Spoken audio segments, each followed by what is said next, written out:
Sailing out past the Kemah Boardwalk. So Captain Terry Grover Howdy. with Catamaran Company. Yes. So tell me why Galveston Bay is the place to be. You know, a lot of people don't realize that Houston is the third most populous.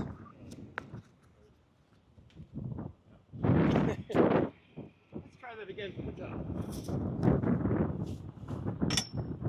A lot of people don't realize that. Let's get the stern lifelines on the shipping scoops. Right on. I'm busy. You got two. Huh? You got two more help. All right. A lot of people don't realize that Houston, Galveston Bay area is the third most populous pleasure boat area in the United States, behind Marina del Rey, California, and Fort Lauderdale. Home to thousands of boats up in here. We've got a great sailing area, Upper Galveston Bay, and dock space is cheap compared to a lot of places. For a catamaran, you're looking at between $700 and $900 a month for a catamaran slip, which is unheard of in. Let's move to 1,200. Has it? I usually use 1,000. I'm sure you can find lower cost.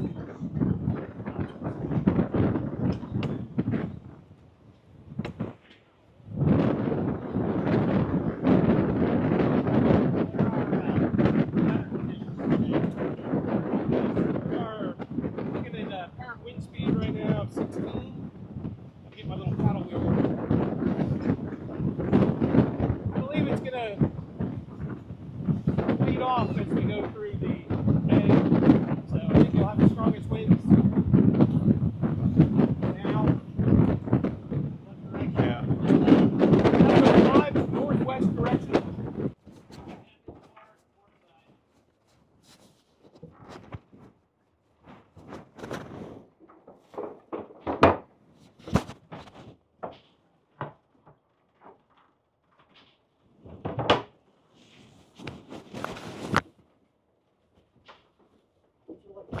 Just checking the bilges. There's no water in them.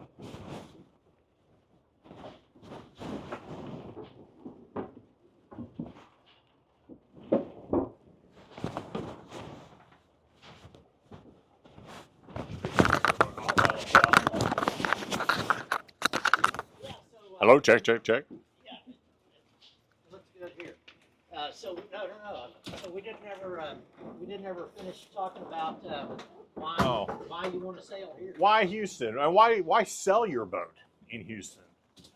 Some great things about listing your boat, selling it here is there's lots of brokers here. So not just Catamaran Company. You've got Chris Block and myself here in Houston. This is Bree. Chris is Lagoon 450. He and I both own sailing schools. We're active in the community. There's lots of, for maintenance, that kind of stuff. Everything from cushions to rig work, fiberglass repair, engine work. Plenty of people around here that can do it. We've got several haul out yards. One up in our Clear Lake is an offshoot of Galveston Bay, which is a very protected area. Also considered hurricane safe for most insurance companies. So you don't have to put your boat on the hard or take it down to Grenada. It's easy to get to Houston. And you fly into Hobby Airport and you're down here on the water in 20 minutes. So for people wanting to go look at boats, it's real easy. And they're all packed up into marinas.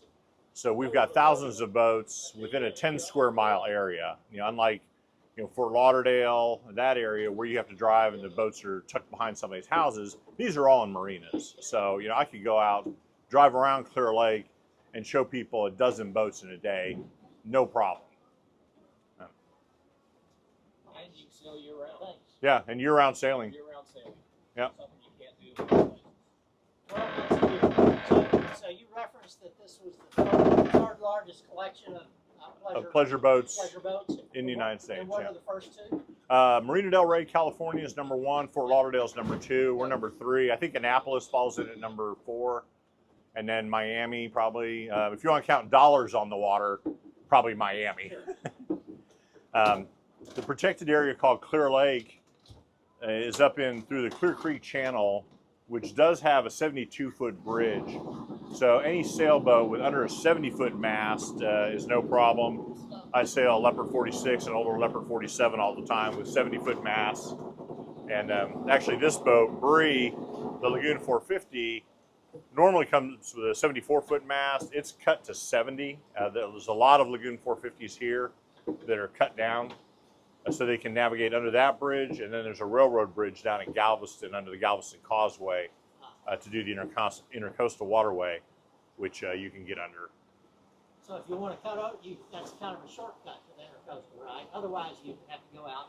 Have to go out, and actually going south, Freeport is the next entrance into the intercoastal, because you can't get in down at the end of Galveston Island, which is about 20-some miles down, but you can't even get in there. You have to go all the way to Freeport.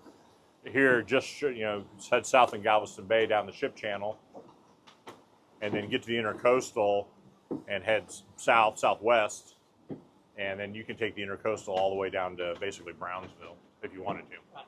Nobody wants to do that, but it's nice to know that you can. Sure. Well, so what about sailing in the bay versus getting out into the Gulf?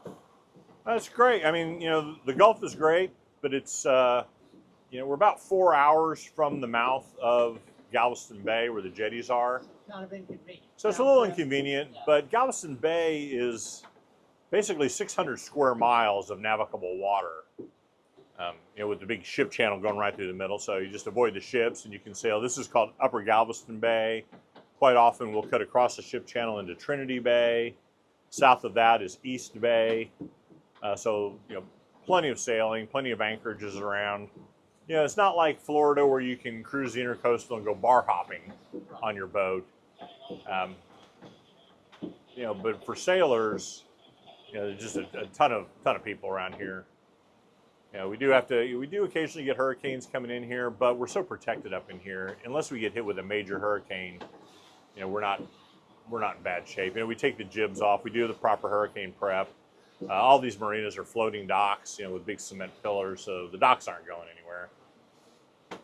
Well, I guess North Carolina has proven that nobody's immune. Oh, nobody, yeah, no matter what. I mean, you get hit with a Cat 5, especially, in the summertime, Galveston Bay is only average depth of about 8 feet. So with catamarans and smaller monohulls, it's a great sailing area. I wouldn't want to come in here with an 8-foot draft boat. You really couldn't, you'd run into shoals. But if a Cat 5 were to come in here and hit Galveston Bay, which has a water temperature in the summertime of, the high 80s, it's like a big battery sitting there. We'd spin that hurricane. That happened actually in 1983, Hurricane Alicia.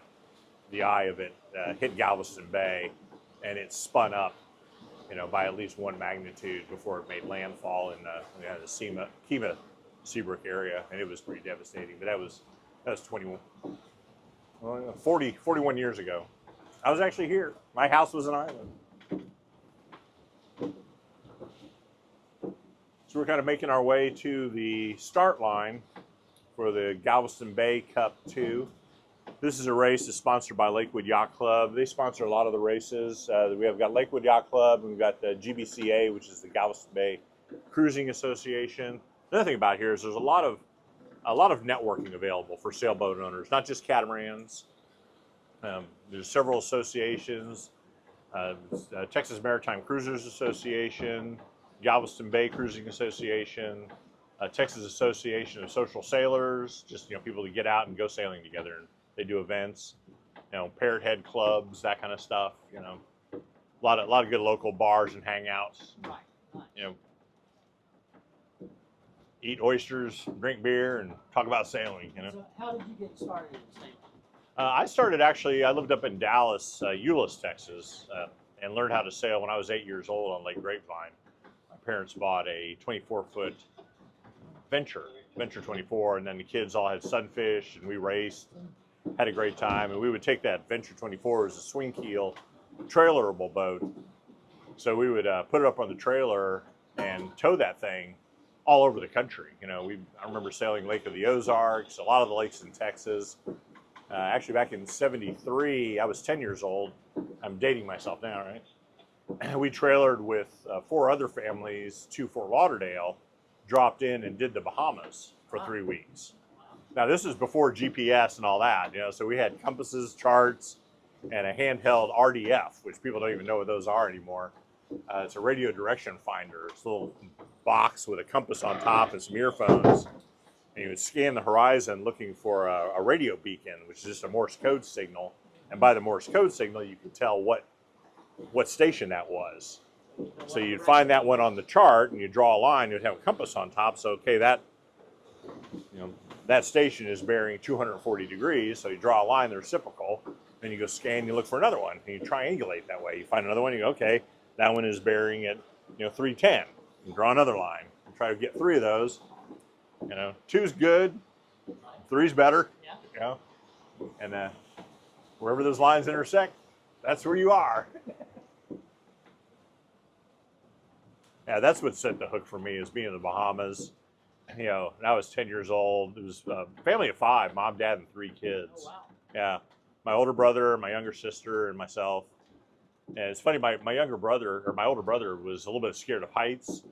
And I remember being in an anchorage in the Bahamas, and the water's just so clear, and the water was super still. We're at anchor, and he looked over the side, and he was scared of heights. He kind of freaked out a little bit because it looks like the boat's just hanging in midair there. You can see just, you're in 30 feet of water, and you can see starfish and sea cucumbers and stuff on the bottom. Being from Texas Lake and Galveston Bay, that's a game changer right there. Julian.